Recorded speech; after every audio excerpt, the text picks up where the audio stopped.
Good morning, dear children. Welcome back to the IT class. So, in the last class, we have studied lot of things about the basics of internet, right? Okay.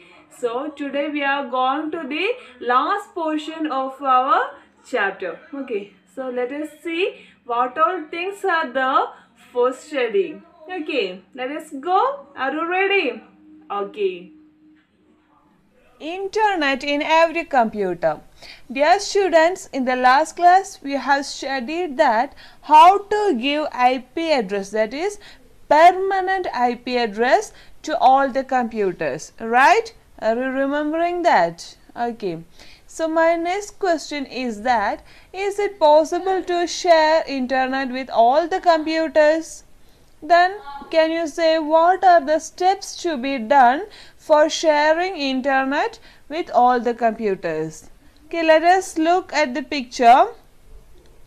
First one, you can see the modem. Here this is the modem and this is the switch. Okay, so the modem or router has to be connected to the switch using network cable. This modem and this switch is connected with the network cable. Then check whether the computers connected to the switch are also connected to the internet. So here two computers are connected to the switch. Okay, the modem is connected to the switch and the two computers are connected to the switch. So these two computers are connected with the network cables and it will get the internet facility. Okay. Now you can share internet with all the computers like this. Okay, sharing the modem with switch and computers. Okay, by network cables. Okay.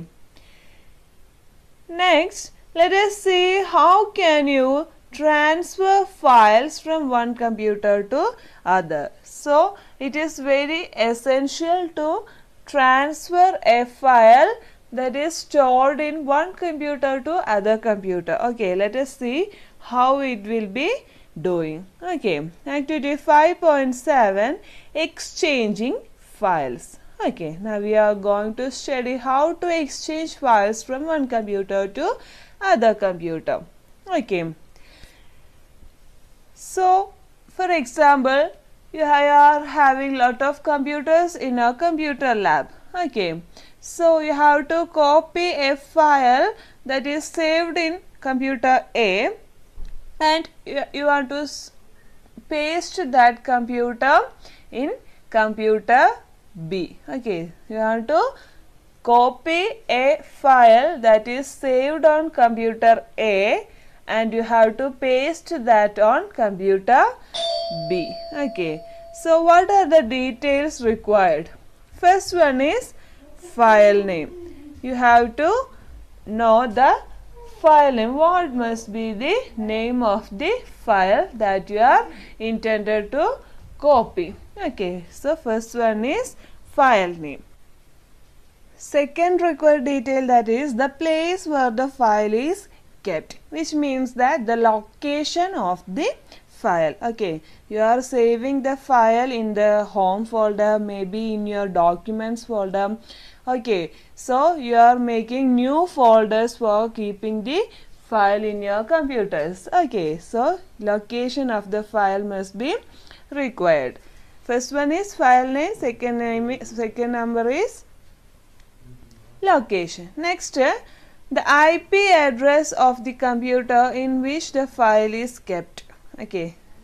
Third one is the IP address of the computer, that is in our case the computer's A's IP address. Okay, because the file is in computer A. Okay. So the IP address of the computer in which the file is kept. Next, username and password.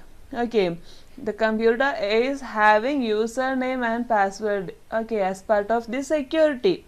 So you have to know the username and password of that computer. Okay, so if you are having this much details only, you can copy a file from one computer to other computer, okay, by using the internet. After collecting the information, we can do it, okay. For this, click in the order places, network and other locations, okay, places, network and other location, okay. Here you can see at the top panel in the left side you can see places after applications, okay. So click on places. Next network. Here you can see other locations, okay. In the bottom portion you can see connect to server, okay, connect to server. So you have to enter the IP address of the computer in which the file is kept, okay. Here you want to enter the IP address like SSH, next put a colon, next double slash, okay. Now you have to type the IP address of that computer, okay. Which computer? Yes, the original file is kept in computer A, okay. So IP address of computer A, okay. Just I am showing an example. Now I am typing 192.168.1.2, okay. Next you have to click on this connect button, okay. After connecting, the username and password will be asked. In the textbook you can see that figure 5.10. This is the window for giving username and password, okay. So you have to give the username of that computer and password, okay. So after giving the username and password, you can see the file system of computer A, okay. That will be appeared in the your computer. In your computer the file system of computer A will be displayed, okay. Now you can find the required file from home page and you can copy it easily, okay. So now we have learned how to exchange files between computers in a network, okay.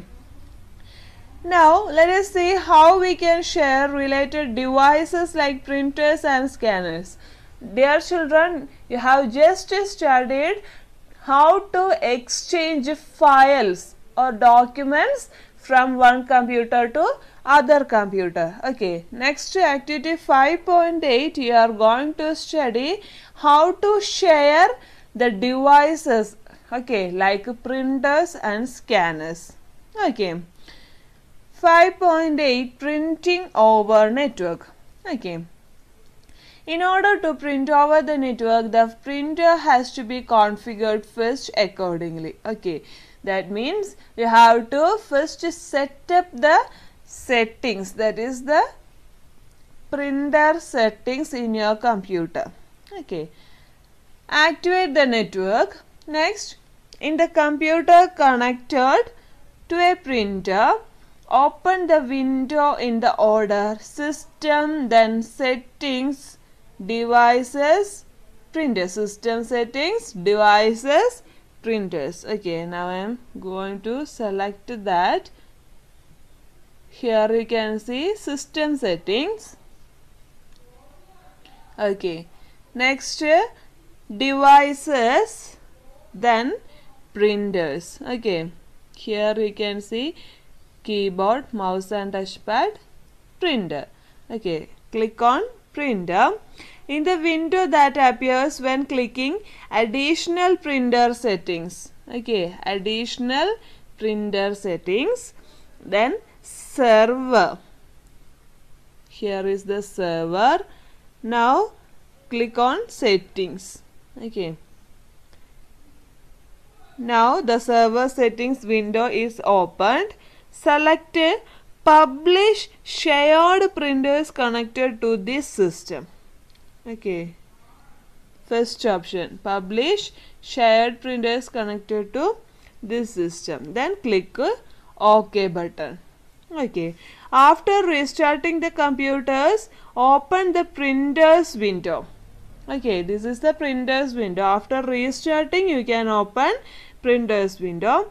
The shared printer could be seen in all the computers. Now you can print from any computer in the network. Okay, is it easy now? Your required printer is only one printer, but you can take the printout of the files of any computer. From any computer you can take the printout, but you are having only one printer. Okay, so it is very easy, right? Okay. Next, we are going to our last portion of this chapter, that is grid computing and cloud computing. Okay. Grid computing and cloud computing are two technological advancements that have evolved as a result of network development. Okay, dear children, you know that now the network is developing. Okay, so as part of that, you are having two technological advancements, that is grid computing and cloud computing. So let us look about what do you mean by grid computing and cloud computing detailedly. Okay, grid computing means grid is a collection of computer resources from various parts of the world that works towards a common goal. Okay, so this is the important about grid computing. It is working towards a common goal. That means collection of computer resources that are in the various parts of the world. Okay, so collection of computer resources from various parts of the world that works towards a common goal. Okay, common aim. This type of computing is called grid computing. Okay, so what do you mean by grid computing?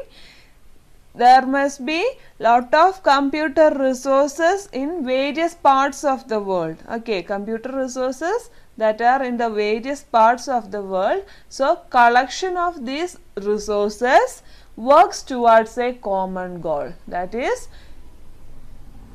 grid computing. Okay, this type of computing is called grid computing.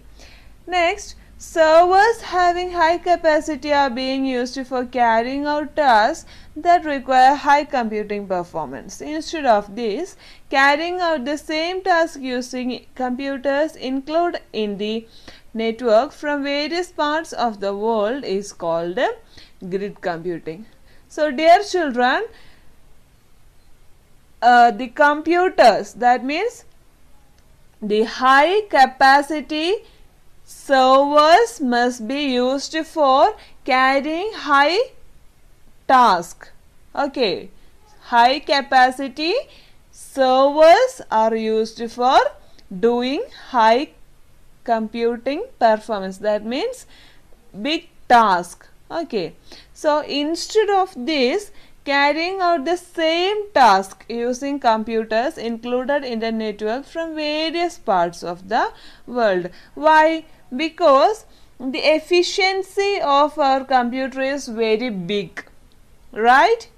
Our computers is having high efficiency, but in that we are using less than 10% of the efficiency. Okay, computer is having lot of efficiencies, abilities, but as a common people, we are using only less than 10% of its efficiency. So grid computing means it will be make effective, that means the other remaining percentage, that is 90% of each computers in the different parts of the world is using the efficiency and make use of the grid computing. Okay, The effective use of such unused resources is the most important advantage of grid computing. Ian Foster, Carl Kesselman and Steve Tuke are the founders of grid computing. Next, cloud computing. Dear children, did you think about one facility, that is, you have done or you have typed one document in your computer, that is in the home, that is in your home. Okay. So, after reaching your computer lab, you have to do the continuation of your work from the computer lab. But the file is in your home, you are in the computer lab. Okay. So, is it possible?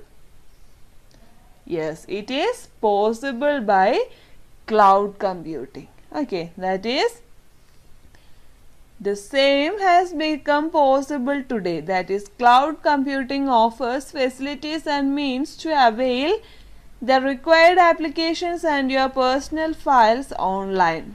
Okay, you can make use of your files online by cloud computing. The most important objective of this is sharing the resources. First one is sharing resources. Second one is providing basic facilities. Third one is providing softwares required for the consumers. Okay. Next, 3 types of clouds are available today, that is public, private and hybrid. Okay. Public, private and hybrid clouds are available today. So, dear children, this is all about this topic. So, you are having an assignment, that is the second one. Collect words related to networking and write a detailed note on each. Okay. So, dear children, if you are having doubts while reading the textbook and after hearing the classes, you can contact me. You are free to ask your queries. So, you have to read the textbook very well. You can write one-word question and answers to your fair notebook and send to me through your WhatsApp. Okay. So, take care children and stay at your home itself. Okay.